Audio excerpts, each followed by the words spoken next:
Hello friend on bed preparation. आज का हमारा टॉपिक है मध्य पाषाण काल। हमने पिछले क्लास में और अपनी पिछली वीडियो में प्रागैतिहासिक काल के विभाजन तथा उसके पहले विभाजन पूरा पाषाण काल से संबंधित प्रमुख तथ्यों को देख लिया है। आज हम मध्य पाषाण काल से संबंधित प्रमुख तथ्यों को इस वीडियो में देखेंगे।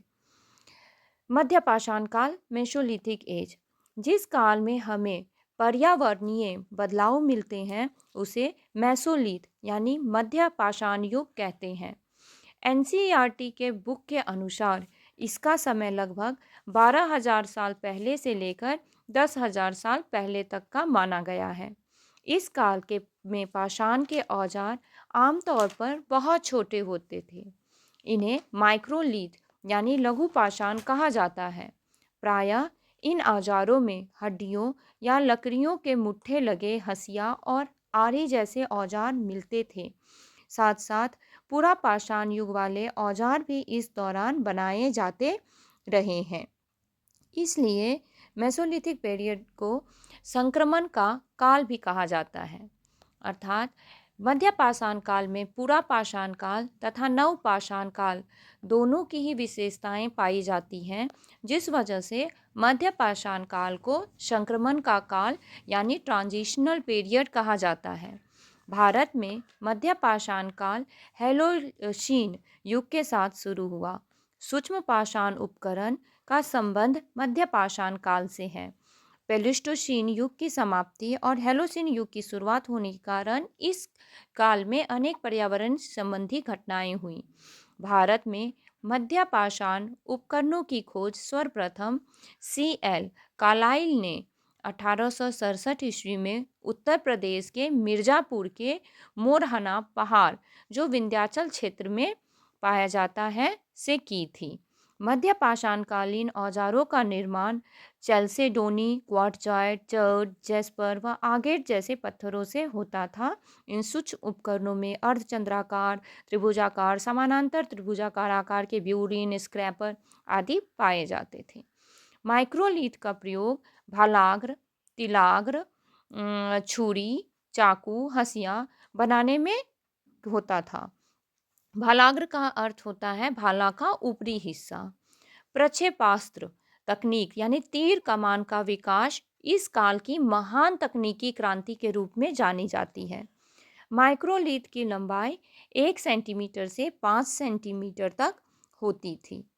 मध्य पाषाण काल में औजार बनाने की तकनीक फ्लूटिंग कहलाती थी। भारत में मानव अस्थि पंजर सर्वप्रथम मध्य पाषाण काल से ही प्राप्त होते हैं। लकड़ी की डोंगी के सर्वप्रथम निर्माण का श्रेय भी मध्य पाषाण काल को ही जाता है। यानी मानव की अस्थि, मानव से संबंधित अस्थि हमें सर्वप्रथम मध्य पाषाण काल से प्राप्त हुई थी।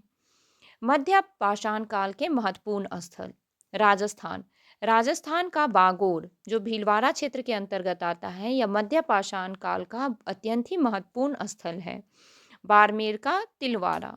गुजरात में के कुछ प्रमुख क्षेत्र हैं जहाँ से मध्य पाषाण काल के साक्ष्य मिले, वो है लंघनाज, रतनपुर, कनेवल और लोटेश्वर। उत्तर प्रदेश के मिर्जापुर में मोरहना पहाड़, बघीखोर, लेखिया, इलाहाबाद में चौपानी मांडो, प्रतापगढ़ में सराय नाहरराय, महदहा, दमदमा, महरूडी, ये प्रमुख क्षेत्र हैं जहाँ से मध्य पाषाण काल के साक्ष्य मिले। आंध्र प्रदेश के नागार्जुन कोंडा से गिद्दलूर और रेनीगुंटा तथा कर्नाटक के बेल्लारी में संगन कुल्लू से मध्य पाषाण काल के साक्ष्य मिले। वहीं तमिलनाडु के तिन्नेवेल्ली से और टेरी समूह से, पश्चिम बंगाल के वर्धमान में वीरमानपुर से हमें मध्य पाषाण काल के साक्ष्य मिले। वहीं मध्य प्रदेश के रायसेन में भीमबेटका व होशंगाबाद में आदमगढ़ से और बिहार का पैसरा अत्यंत ही महत्वपूर्ण है जहाँ से हमें मध्य पाषाण काल के साक्ष्य मिलते हैं। तमिलनाडु साक्ष्य मिलते हैं। तिन्नेवेली टेरी समूह से हमें बालू के टीले प्राप्त हुए। हैं। वर्धमान में वीर मानपुर से भी हमें साक्ष्य मिलते हैं मध्य पाषाण काल के, और मध्य प्रदेश के भीमबेटका और आदमगढ़ से हमें अत्यंत ही महत्वपूर्ण साक्ष्य मिले हैं। बिहार के पैसरा से हमें झोपड़ी प्राप्त हुई हैं या ग्रामीण सभ्यता के बारे में बताते हैं। मध्य पाषाण युगीन स्थलों से प्राप्त साक्ष्य। भागोर से हमें मध्य पाषाण कालीन अत्यंत ही महत्वपूर्ण साक्ष्य मिले हैं, जो इस प्रकार से उनसे संबंधित तथ्य हैं।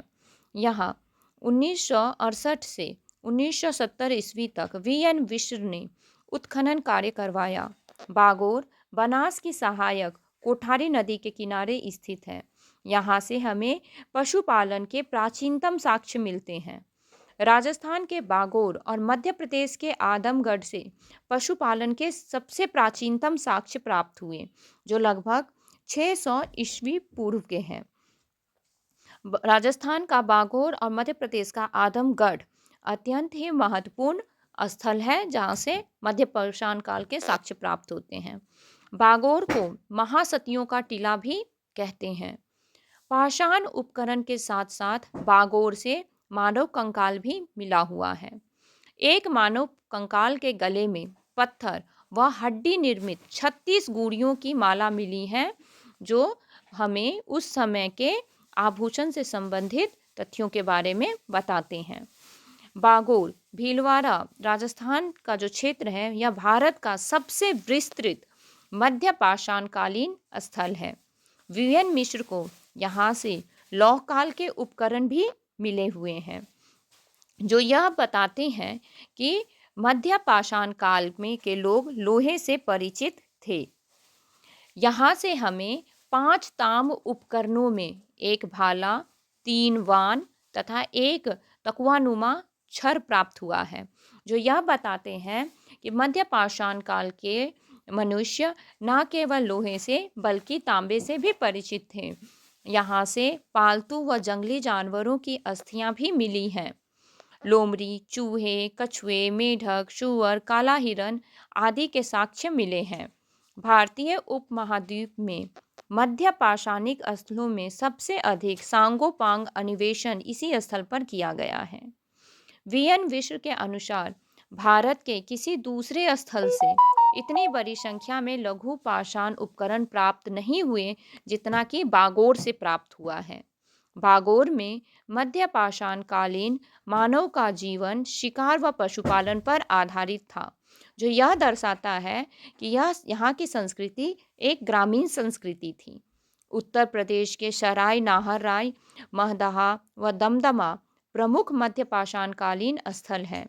भारत में मानव के अस्थि पंजर का सबसे पहला अवशेष सराहनराय और महदहा से प्राप्त हुआ।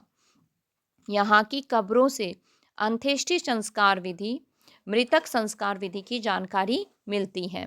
सराय नाहरराय व महदहा से सर्वप्रथम स्तंभ गर्त व गर्त चूल्हे भी मिले हैं। सराय नाहरराय से 8 व महदहा से 35 गर्त चूल्हे के साक्ष्य प्राप्त हुए हैं। सराय नाहरराय स्थल की खोज केसी ओझा व उत्खनन कार्य जीआर शर्मा ने करवाया। सराय नाहरराय से अस्थि व सींग निर्मित उपकरण भी प्राप्त होते हैं। सराहनाय से मानव आक्रमण व युद्ध जैसे साक्ष्य प्राप्त हुए हैं।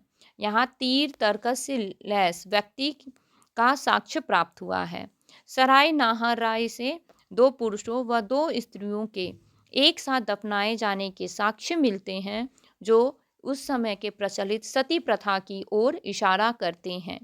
सराय नाहरराय में 14 मानव शवाधानों के चिन्ह मिले हैं, जिनमें 9 पुरुष, 4 महिला व 1 बच्चे का कब्र है।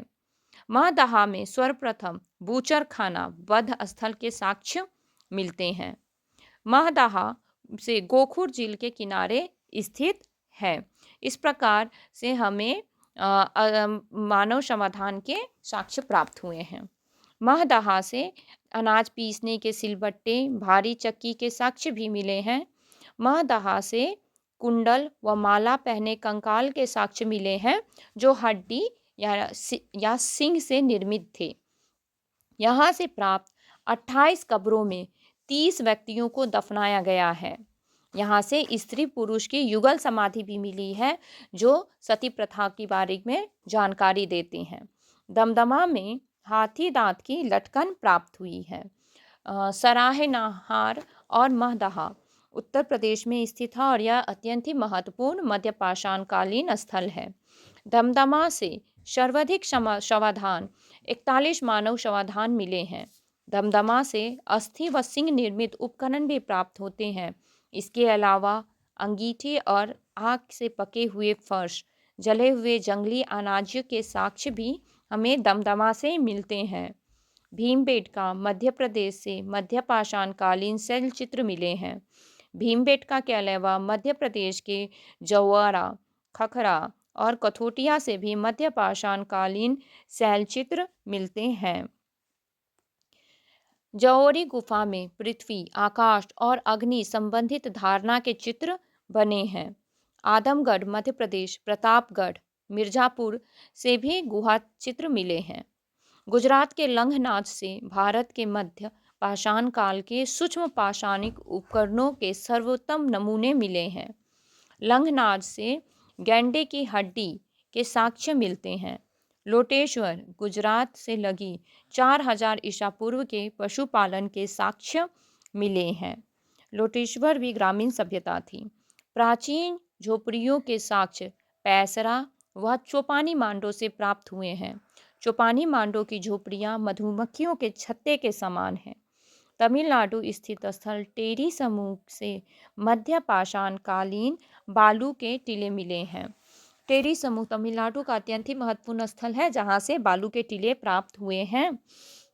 मध्य पाषाण युगीन मानव जीवन। मध्य पाषाण कालीन शैल चित्रों से इस काल के लोगों की जीवन की जानकारी मिलती है। मध्य पाषाण काल की मानव सभ्यता का सामाजिक आर्थिक आधार आखेटक और संग्राहक जीवन शैली था। आखेटक मतलब होता है शिकार करना और संग्राहक मतलब होता है कि जंगलों में घूमकर फल फूल बीजों का संग्रह करना। मानव मांसाहारी व शाकाहारी दोनों प्रकार के भोजन का सेवन करता था। इस काल में शवों को दफनाए जाने की रीति का प्रचलन था। इस काल में धनुष्वान लकड़ी की डोंगी भी होता था। कुत्ता पालतू जानवरों में प्रमुख था। अग्नि का प्रयोग मध्य पाषाण काल के अंतिम चरण या नव पाषाण काल में हो गया था। इस प्रकार हम पाते हैं कि मध्य पाषाण काल के लोग ने का जीवन उन्होंने घूम घूम कर अपना यायावरी जीवन को त्याग कर एक जगह बसने की शुरुआत कर दी थी और पूरा पाषाण कालीन मानव की अपेक्षा ये ज़्यादा विकसित हो चुके थे। इन्होंने जानवरों को पालना शुरुआत कर दिया था। धन्यवाद।